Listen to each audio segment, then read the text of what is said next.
నా పేరు జేకబ్ అండి. మేము ఖమ్మం నుంచి వస్తున్నాము. పాస్టర్ గారి వాక్యాలు ఎవ్రీడే మార్నింగ్ అండ్ ఈవినింగ్ వింటూ ఉంటాము.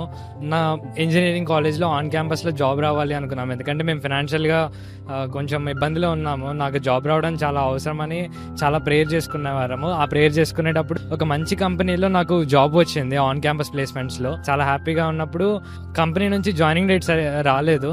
కొంచెం బాధపడ్డాను. లైక్ మాకు ఫినాన్షియల్గా స్టేబుల్గా లేదు ప్రభా, నాకు ఖచ్చితంగా ఒక జాబ్ కావాలి అని బాధపడి మళ్ళీ ప్రేయర్లో కూర్చున్నాను. అప్పుడే పాస్టర్ గారు వాక్యం వింటూ, పాస్టర్ గారు వరి అవ్వద్దు, మీ వరీస్ అన్నిటిని దేవుని మీద వేసి ప్రయత్నించండి, ప్రయత్నం చేయండి అన్నారు.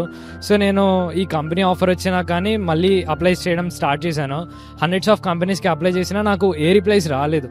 సో నేను కొంచెం లోగా ఫీల్ అవుతున్నప్పుడు అమ్మగారు వాక్యం వినటం, పాస్టర్ గారు వాక్యం వింటూ ఉన్నప్పుడు, ఓడిపోవద్దు, నీతిమంతుడు 7 సార్లు పడినాను మరలా లేస్తాడు, మరలా ప్రయత్నిస్తాడు అంటే నేను చాలా మోటివేషన్గా ఫీల్ అయ్యి ప్రార్థన చేసుకుంటూ ప్రయత్నం చేయడం మొదలుపెట్టాను. సో పాస్టర్ గారు ఒక విషయం చెప్పేవారు, ఏంటంటే టైమ్ ఈజ్ మనీ, టైంని వేస్ట్ చేయొద్దు, టైంని సద్వినియోగం చేసుకోండి, ప్రతి నిమిషాన్ని సద్వినియోగం చేసుకోండి అనేవారు.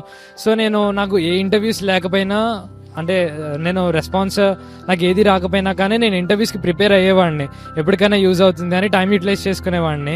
అయితే దేవుని కృప వలన నాకు ఒక హెచ్ఆర్ నా ప్రొఫైల్ నచ్చి వాళ్ళే నాకు రీచ్ అవుట్ అయ్యారు. నేను అసలు ఆ కంపెనీకి అప్లై కూడా చేయలేదు.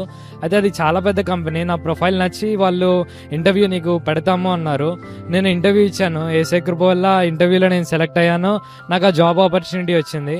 ఆ జాబ్ ఆపర్చునిటీతో పాటు నేను ఆన్ క్యాంపస్లో నాకు వచ్చిన ఆఫర్ కూడా జాయినింగ్ డేట్ వచ్చింది. ఏసై కృప వల్ల ఏది లేని స్థితిలో నుంచి ఇప్పుడు రెండిట్లో ఏదన్నా ఒకటి ఎంచుకునే స్థితి దేవుడు నాకు ఇచ్చారు.